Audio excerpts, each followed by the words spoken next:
nous croyons que l'homme a un esprit, a une âme, a un corps. Or, dans l'esprit, il y a l'intuition et l'adoration. Type de naissance, il y a la naissance adamique, il y a la naissance biologique, et puis il y a la naissance d'Ao. Naba Congo, Naba Luba, Naba Yaka, vous allez trouver que dans chaque village ou ville, il y a des entités. Exemple, Naba Luba, Naba Congo, Mengu, on parle de beaucoup des esprits là. On les appelle les entités territoriales. Le lien ne veut pas dire Singamoro Wakanga Kibo, non. Le lien veut dire un démon à qui un membre de la famille a sali alliance naye ne baza ko opérer ensemble avec ces démons là.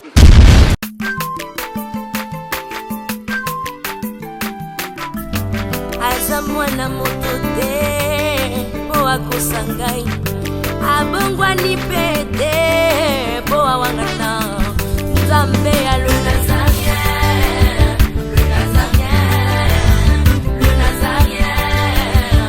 David Nzamba ayebana kitoko koma mokondima atako babakolaki mafuta na mosakolima lelo yayo bolingo ebatelile Nazareth lipamboli oyo emonanaka te mpeni mama kantelobi kolapie mapapu masopi mafuta tokokisitana elongo na Nzambe oyo babenga na makomi Jésus.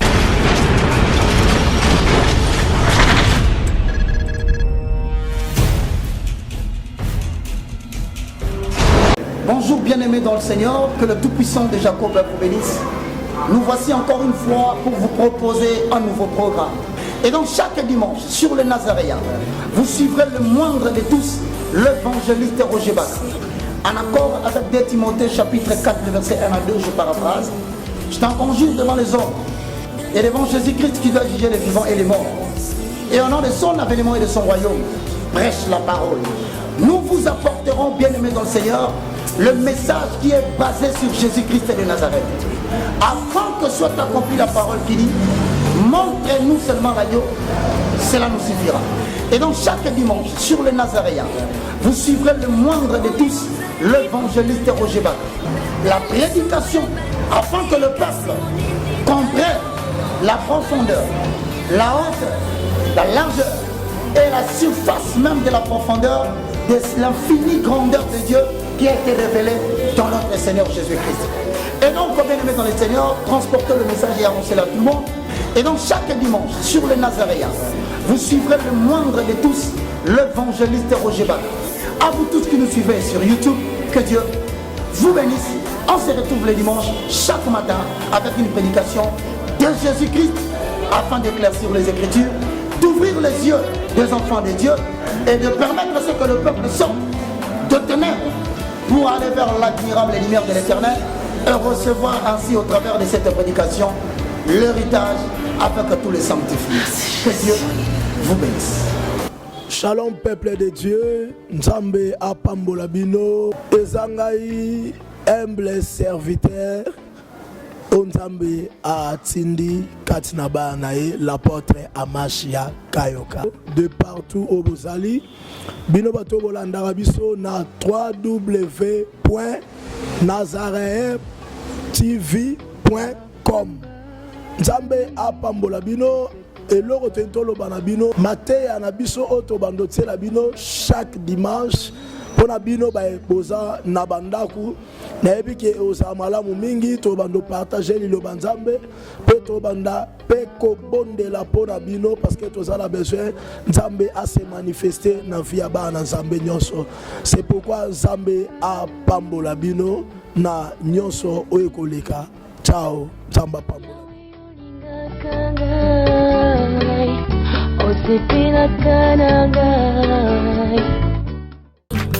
Abongwa ni pete bo awangana Nzambe ya le Nazarien. Oui, shalom, que le Seigneur vous bénisse. Je crois bien, l'autre fois nous avons introduit sur la soteriologie, le mystère du torrent du sanctuaire et la grande vérité sur les salis. Avant toute chose, nous voulons prier et dire merci à Dieu pour l'occasion indispensable qui vient de nous accorder Prions. Seigneur, merci pour le temps. Illumine les yeux de nos cœurs. Nous voulons comprendre ta parole. Il est écrit, l'homme ne vivra pas seulement du pain, des paroles qui sortent de la bouche du Seigneur. Seigneur, dans cette alliance, tu t'es servi de nous afin que nous puissions vulgariser ta parole. Que ton nom soit glorifié, soit loué dans le nom puissant de Jésus-Christ, Sauveur Rédempteur. Amen. Voilà. J'aimerais lire avec vous, toujours dans la continuation de notre enseignement, la sotériologie, les mystères du Torah, du sanctuaire et la grande vérité sur les salis. J'aimerais lire avec vous deux portions des Écritures qui vont nous aider à pouvoir retoucher les points que nous avons développés la fois dernière ici. Prenons Colossiens chapitre 1er, lisons les versets 12e. La Bible dit, rendez grâce au Père qui vous a rendu capable d'avoir part à l'héritage des saints dans la lumière, qui nous a délivrés de la puissance des ténèbres et nous a transportés dans le royaume des fils de son amour, à qui nous avons la rédemption, veuillez souligner ça, la rédemption, la rémission des péchés. Le verset 14e, rapidement, je prends Éphésiens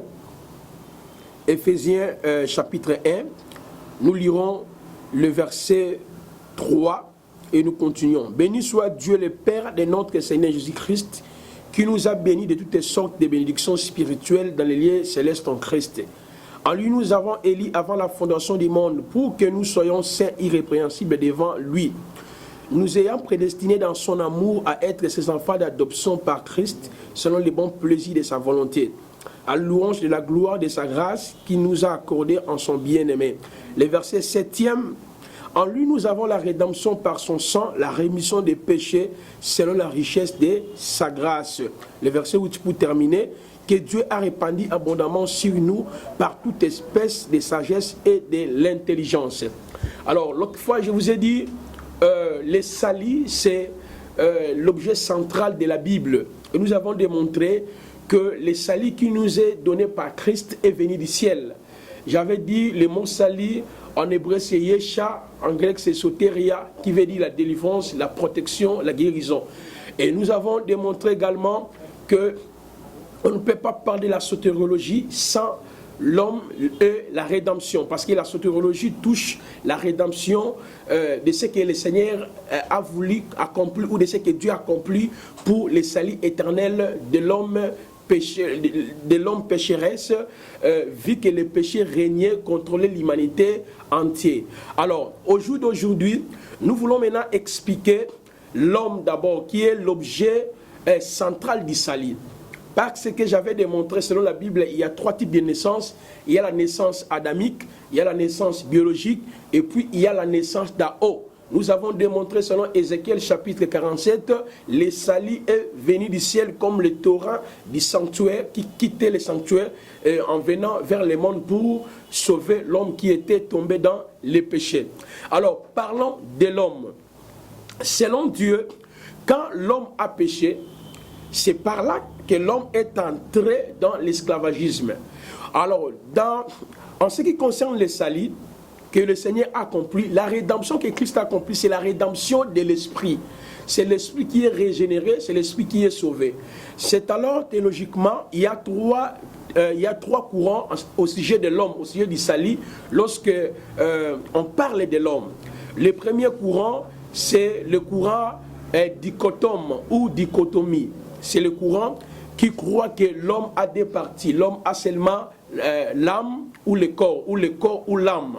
Alors, ce courant croit que la rédemption que Christ a accomplie, c'est au niveau de l'âme. C'est l'âme qui est sauvée. Ce n'est pas l'esprit qui est sauvé. C'est la partie restante, c'est le corps qui sera sauvé quand Christ fera son apparition.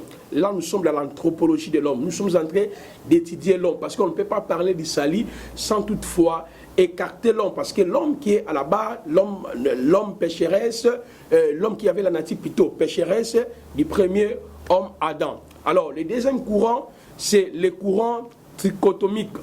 D'abord, j'ai parlé du courant monisme ou monos. Le mot monos en grec veut dire un. Alors, dans ce courant, on dit ceci, l'homme c'est un tout inséparable. C'est-à-dire le salut que Christ a accompli, c'est le salut que Christ a accompli touche le corps, âme, esprit. C'est la même réalité. Une fois que nous acceptons l'évangile, nous sommes sauvés totalement. Le troisième courant, c'est le courant trichotomique. Le courant trichotomique ou trichotome, c'est le courant qui est parfaitement apostolique et prophétique. Parce que Christ, qui est l'objet de notre salut, étant donné qu'il était venu pour nous sauver, il avait un corps, une âme et un esprit, à part le Saint-Esprit qu'il était en lui. De la même manière, l'apôtre Paul nous dit dans 1 Thessaloniciens, chapitre 5, le verset 22 à 23, que votre corps, votre âme et votre esprit soient conservés sains et irrépréhensibles jusqu'au jour du Seigneur. Et l'apôtre Paul même l'a répété dans le livre des Actes, chapitre 17, le verset 23 jusqu'au verset 25, lorsqu'il parle de votre être, en lui nous avons être et le mouvement. Cela veut dire le courant trichotomique est biblique. Parce que dans ce courant, nous croyons que l'homme a un esprit, a une âme, a un corps. Or, dans l'esprit, il y a l'intuition et l'adoration. Dans l'âme, il y a l'inconscient, le subconscient, les émotions, les volontés. Et le corps est immoral. La rédemption que Christ a accomplie, c'est au niveau de l'esprit. Parce que dans la Bible, à des fois, l'âme explique les deux réalités. L'âme, à des fois, parle de l'homme entière, et à des fois aussi, l'âme parle de la partie intérieure de l'homme, que je viens de citer, là où il y a les sentiments, les émotions, la volonté, l'inconscient, le subconscient. Alors, la Bible dit dans Ézéchiel chapitre 18, le verset 3 à 8, l'âme qui pêche, c'est celle qui mourra. Donc cela veut dire, quand l'homme a péché, c'est son esprit qui était mort. Parce qu'en réalité, Adam était vivant. Adam marchait, Adam, alors maintenant, Jésus-Christ qui est l'objet de notre salut, il ne pouvait pas nous sauver sans toutefois accomplir la rédemption. Parce que dans le salut, il y a la rédemption, il y a la substitution, il y a la propitiation, il y a la rançon, il y a l'imputation, il y a la repentance, il y a la sécurité, il y a la glorification, il y a l'adoption. Donc le salut, c'est tout un paquet que nous recevons par la foi. Les mécanismes que le Seigneur a établis dans la Nouvelle Alliance, conformément à Éphésiens, chapitre 2, le verset 8 à 9, on nous dit que le salut vient par la grâce au moyen de la foi. Maintenant, qu'est-ce que signifie la rédemption? Parce que bien des chrétiens qui prient, qui viennent à l'église, mais ils vivent dans des confusions. Les gens comprennent mal l'œuvre du salut. Il n'y a pas le christianisme, il n'y a pas l'adoration, il n'y a pas, l'adoration, il n'y a pas le culte, sans toutefois que nous puissions avoir la compréhension de ce que Christ a fait pour nous. Parce que si aujourd'hui nous sommes devenus l'église du Seigneur, c'est parce que nous sommes un peuple rédempteur. Un peuple rédempteur veut dire le salut a été manifesté et ce salut s'est donné à la croix pour notre rédemption. Voilà pourquoi aujourd'hui, nous voulons faire l'étude des actes rédempteurs du salut. Je commence d'abord, j'aimerais d'abord les subdiviser en deux. Premièrement, le premier groupe, j'aimerais les nommer volontairement. Je parlerai sur la rédemption, sur la substitution, sur la rançon, sur la propitiation, sur l'imputation et le pardon. Ça, c'est le premier groupe. Dans le deuxième groupe, je parlerai sur la repentance, la conversion, la nouvelle naissance, l'adoption, la sécurité, la glorification. Là, c'est le deuxième groupe. Mais qu'est-ce que signifie la rédemption? Parce que Paul nous dit dans l'épître des Colossiens que nous venons de lire, il dit « Rendez grâce au Père qui nous a rendus capables d'avoir part à l'héritage des saints, qui nous a délivrés de la puissance du ténèbre, il nous a transportés dans ce royaume à qui nous avons la rédemption et la rémission de nos péchés. » Le mot rédemption veut dire la délivrance par le paiement d'un prix. Or, il n'y a pas la rédemption sans qu'on voit l'esclave. Il n'y a pas la rédemption sans l'esclave. Or, c'est le péché qui nous avait rendus d'esclaves. C'est le péché qui avait fait de manière à ce que nous puissions être dominés par la puissance de l'ennemi. C'est alors Jésus, quand il est venu pour nous sauver, il devait accomplir la rédemption. Or, dans les termes grecs, il y a trois termes employés pour parler de la rédemption. Le premier terme, c'est agorazo. Agorazo, ça c'est le premier terme. Le deuxième terme, c'est hexagorazo. Hexagorazo. Le troisième terme, c'est litro ou litromai. Agorazo veut dire quoi? C'est acheter un objet na marché, au marché. Acheter un objet na wenze ko somba eloko. C'est ce qu'on appelle agorazo. Parce que dans Romains chapitre 7, le verset 1 jusqu'au verset 12, on peut lire même le verset 12e, vous allez voir que l'apôtre Paul dit, la loi est-elle mauvaise? Loin de là. Mais c'est par elle que j'ai connu le péché. J'ai été vendu dans le péché. Alors, Jésus-Christ, quand il est venu pour nous sauver, quant à la rédemption, il y a maintenant agorazo, qui veut dire acheter. Maintenant, hexagorazo veut dire ramener, hors du marché. Et puis, litroma, il veut dire détacher. Cela veut dire, celui qui est en Christ, Jésus-Christ l'a libéré de toute condamnation, de toute oppression, de tout lien. Avant la croix, nous pouvons parler des liens, nous pouvons parler des maladies chroniques, nous pouvons parler des limitations, nous pouvons parler des malédictions, nous pouvons parler des alliances du sang. Ça, c'est avant la croix. Parce que si aujourd'hui nos vies sont dominées par des liens, des condamnations, des coutumes, c'est parce que le péché était entré dans le monde. Or, le moyen auquel le péché fut entré dans le monde, c'est par la désobéissance du premier homme qu'on appelait Adam. Écoutez-moi très bien, peuple de Dieu, parce qu'il y a aujourd'hui une confusion par rapport à la rédemption, par rapport au message du salut. C'est alors nous sommes en train d'étudier et de partager ensemble afin que nous puissions avoir une connaissance étatique de ce que le Seigneur veut nous communiquer par la parole. C'est la Bible qui nous révèle Dieu. C'est la Bible qui nous révèle les attributs de Dieu. C'est la Bible qui nous enseigne ce que Dieu est pour nous. C'est la Bible qui nous enseigne ce que nous sommes devenus en Christ. C'est la Bible qui nous montre notre éternité. Il nous faut que nous puissions nous limiter par rapport à l'alliance qui a été accomplie par notre divin souverain sacrificateur Jésus-Christ.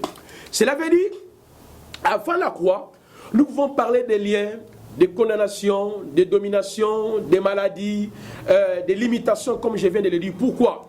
Dans le monde opératoire de Satan, le monde des diables est réparti dans les trois parties. Nous avons d'abord les principautés. Et il y a les esprits territoriaux ou les entités territoriales. Et deuxièmement, il y a les esprits infernaux ou les esprits infernales. Ça, c'est le groupement de monde de Satan, de la manière dont Satan opère. Alors, les esprits, les principautés, ils collaborent avec les présidents, avec les rois, avec les gens qui sont élevés comme au Congo. Il y a aussi les principautés, un principauté qui opère au Congo. En titre d'exemple, quand vous prenez dans le livre de Daniel chapitre 10, le verset 10 à 12, on nous parle de l'histoire comment Daniel a prié. L'ange Gabriel était venu pour répondre à la prière de Daniel, mais l'ange Gabriel fit retenir. Ça, c'est les principautés. Les principautés, ce sont les esprits qui gouvernent un pays ou un lieu. Mais les principautés, ils opèrent aussi avec les entités territoriales que nous appelons, exemple, quand vous allez dans Congo, dans Luba, dans Yaka, vous allez trouver que dans chaque village ou ville, il y a des entités. Exemple, dans Luba, dans le hôtel, dans Congo, on parle de beaucoup des esprits là. On les appelle les entités territoriales. Alors maintenant, il y a les esprits infernaux. Les esprits infernaux, là on voit des sirènes, les esprits qui sortent dans les cimetières, beaucoup d'histoires compliquées. Alors maintenant, quand on parle des liens, des condamnations, des coutumes, cela veut dire quoi? Satan, dans sa manière de faire les choses, il collabore avec les humains. Dans les classes des humains, nous trouvons les occultistes, les marabouts, les satanistes, les sorciers, les faux pasteurs, les devins, les féticheurs, Tout ce monde-là travaille pour l'intérêt du royaume. C'est alors lorsque quelqu'un dans une famille, parfois est sorcier ou un occultiste, devient un féticheur, il va toucher maintenant au fétiche. Il va contracter maintenant un esprit satanique. Il peut se servir soit des entités territoriales ou les esprits infernaux. C'est par là maintenant toute la famille vont entrer dans l'alliance. C'est ce qu'on appelle les liens. Les liens ne veut pas dire Singamoro Wakanga Kibo. Non, les liens veut dire un démon à qui un membre de la famille a sali alliance naye ne basa ko opérer ensemble avec ces démons-là. Or, les esprits, les démons sont éternels. Le Seigneur finira avec les démons lorsqu'il fera son apparition à l'Armageddon jusqu'à ce que Nagog et Magog, et puis ils seront jetés dans l'arc de feu, comme l'Apocalypse chapitre 20, le verset 1 jusqu'au verset 13 nous révèle les tableaux prophétiques. Il y a un événement qui clôturerait les temps de la fin. Alors maintenant, si ton oncle, si ton frère, si ta maman, si ta petite soeur, ta nièce est sorcière, bah sali maintenant alliance avec ces entités, soit les esprits territoriaux ou les esprits infernaux, c'est par là toute la famille est sous l'emprise de l'ennemi. Alors maintenant, l'œuvre de la rédemption nous libère de tous ces liens-là, de toutes ces condamnations. C'est par là que je suis en train de dire, avant la croix, nous pouvons parler des liens, des condamnations, des malédictions. Mais après la croix, on ne peut pas parler des liens à celui qui est en Christ. Parce qu'après la croix, nous avons en Christ. Pas Christ, pour Christ, avec Christ. Donc après la croix, on peut parler des combats, des oppressions. Parce que Satan va toutefois nous attaquer. Satan va toutefois nous attaquer dans le but de nous ramener toujours dans le combat. C'est alors Jésus-Christ étant l'objet de notre salut qui nous a libérés de la puissance des ténèbres et nous sommes dans le royaume de la lumière. Je prends un exemple simple. Joseph, aux yeux des Égyptiens, était mort parce que on l'avait tué. Jacob savait que son fils Joseph était mort. Mais tandis que les Égyptiens, pour eux, Joseph était vivant. Donc pour les Israélites, Joseph était mort. Mais quand Joseph est en Égypte, il est à la droite du Pharaon. Cela veut dire quoi? Pour les Israélites, Jésus est mort. Selon Jean chapitre 19, versets 4 à 6 à 9. La Bible dit, nous avons une loi, d'après notre loi, il doit mourir. Mais tandis que pour les nations, Jésus-Christ est vivant. Il est à la droite du Père. Or, quand Joseph est à la droite du Pharaon, il est intercesseur, il est gouverneur, il est avocat. Il n'impute pas le péché de ses frères. Cela veut dire, la rédemption qui a été accomplie par Jésus-Christ à la croix, cette rédemption nous libère de tous nos péchés. Cette rédemption nous libère de toute condamnation. C'est par là que j'avais expliqué, dans mon introduction l'autre fois, au grand jour de l'expiation, le souverain sacrificateur prendra les deux boucs, le bouc vivant qu'on appelait le bouc Azazel, et l'autre bouc, le bouc égorgé. Maintenant, le bouc Azazel, on doit le chasser hors du camp. Alors, j'aimerais maintenant aujourd'hui appuyer l'œuvre de la rédemption accomplie par Jésus-Christ au travers les lépreux qui se trouvaient hors du camp. Parce que je vous avais dit, les lépreux qui étaient hors du camp, c'est l'image de nous les nations. À qui libanda ya alliance, libanda ya promesse. Parce que dans les cas, c'est là où il y avait les tabernacles, là où il y avait la présence de Dieu. Je crois que les enfants de Dieu, vraiment malamou. Vous allez comprendre ce que nous sommes en train de partager ensemble. Notre souci, c'est de vous faire comprendre ce que Christ a fait pour nous et ce que nous sommes devenus en Christ. Alors, lorsque nous prenons Lévitique chapitre 14, à partir du verset 1er jusqu'au verset 7, la parole nous explique que le déroulement, il y a purification, il y a lépreux. Parce que la lèpre, c'est le symbole du péché. La lèpre, c'est le symbole de l'impureté. La lèpre, c'est le symbole du rejet. Alors maintenant, la purification du lépreux, il y avait les choses que le Seigneur avait obligées. Premièrement, celui qui devait faire ses services, c'est le souverain sacrificateur. Il va examiner les lépreux pendant 7 jours. Alors, à la fin de ces 7 jours-là, il va déclarer que la lèpre n'y est plus, la personne est restaurée, la personne est guérie, la personne est purifiée. Je l'expliquerai à la fin. Mais avant de faire cet examen, il y a des éléments qu'il devait ajouter pour la purification des lépreux. Premièrement, la Bible dit que le souverain sacrificateur prendra les 2 oiseaux vivants, purs. Et deuxièmement, il va prendre du bois de cèdre. Et troisièmement, il y avait la cramoisie. Et cinquièmement, l'hysope. Donc, il y a 2 oiseaux vivants. Il y a le bois de cèdre, il y a les cramoisis, il y a l'hysope. Alors, le sacrificateur qui doit faire ses services, il doit quitter les camps pour aller en dehors du camp. J'aime ça. Jésus-Christ est tellement magnifique.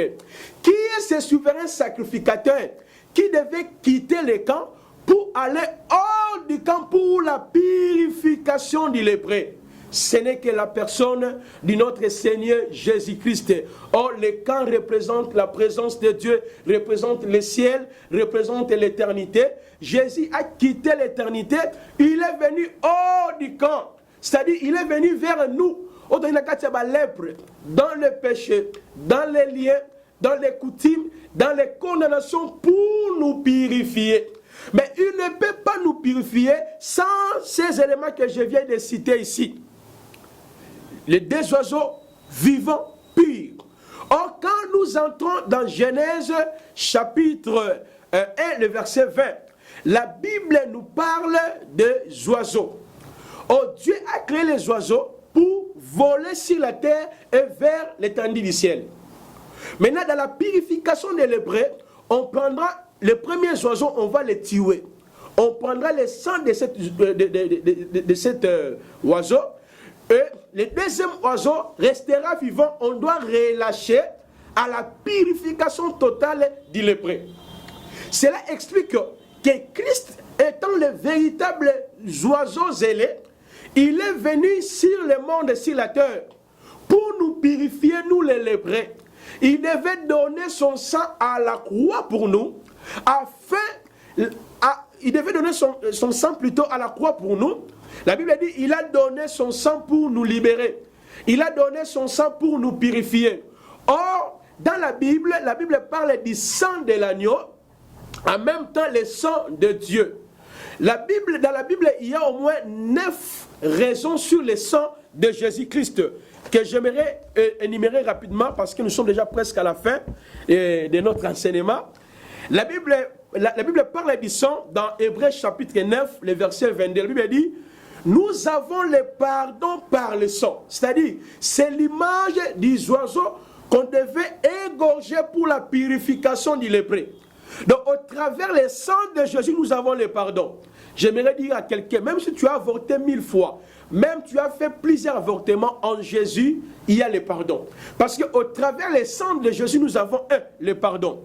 Éphésiens chapitre 1, le verset 7, au travers le sang, nous avons la rédemption. C'est-à-dire, le sang que Christ a donné par la croix, il t'a libéré. Agorazo, exagorazo et litromai. Tu es racheté, détaché et ramené vers Jésus. 1 Jean chapitre 1, le verset 7. Au travers le sang de Jésus, nous sommes justifiés.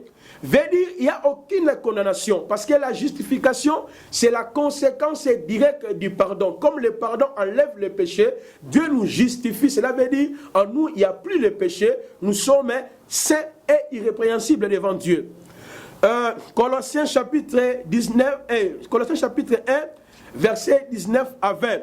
Au travers le sang, nous avons la paix avec Jésus-Christ. Je prends également Hébreux chapitre 13, le verset 12. Au travers le sang, nous avons l'accès libre de la présence de Dieu. Je prends également Hébreux 10, le verset 18. Au travers le sang, nous avons...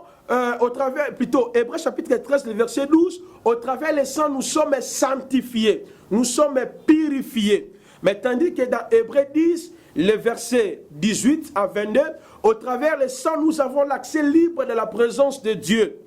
Apocalypse chapitre 12, le verset 10 à 11, au travers le sang de Jésus, nous avons la victoire. Elle lui a dit, ils ont vécu à cause du sang de l'agneau. Apocalypse chapitre 7, verset 14, au travers le sang, nous avons la vie éternelle. Donc, je suis en train de citer déjà, donc les oiseaux égorgés parlent du sang de Jésus-Christ qui a été répandu pour nous. Alors maintenant, Jésus-Christ à la croix, pendant qu'il nous purifiait, il y avait aussi, mes chers frères, du bois de cèdre. Oh, le cèdre parle de la royauté. Parle de la royauté. Quand l'homme a péché, il a perdu la royauté.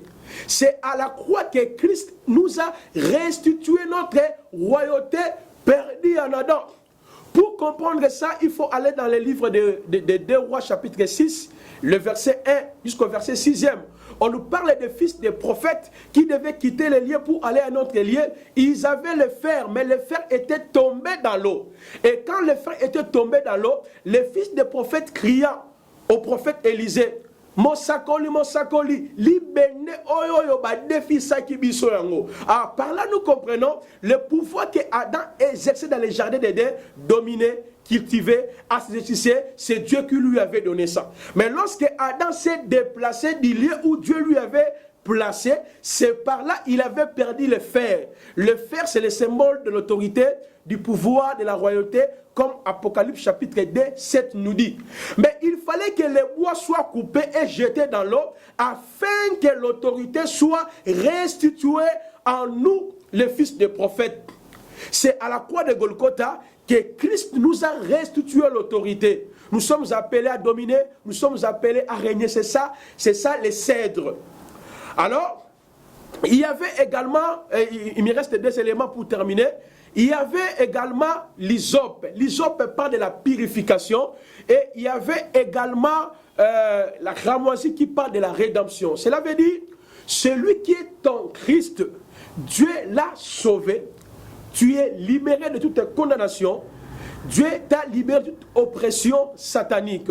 J'aimerais dire à quelqu'un, pour terminer, même s'il y a le combat, même s'il y a les problèmes, même s'il y a les attaques, tu dois toutefois espérer que Jésus-Christ t'a libéré. Et le Seigneur nous fera grâce. Nous allons parler de la rançon. Qu'est-ce que signifie la rançon? Qu'est-ce que signifie la substitution? Dieu nous fera vraiment du bien. Et j'aimerais prier pour chacun de nous. Seigneur, merci pour le temps. Merci pour l'opportunité. Nous prions, Seigneur, pour nos frères et sœurs, d'accomplir, de libérer toute condamnation, parce que tu nous as montré que nous sommes en Christ, par Christ, avec Christ. Laisse que ta gloire et la pluie de la bénédiction puissent les accompagner. Na kombo na Yesu Christo, sauveur et rédempteur. Et Nabiso, amen. À la prochaine. Bye bye.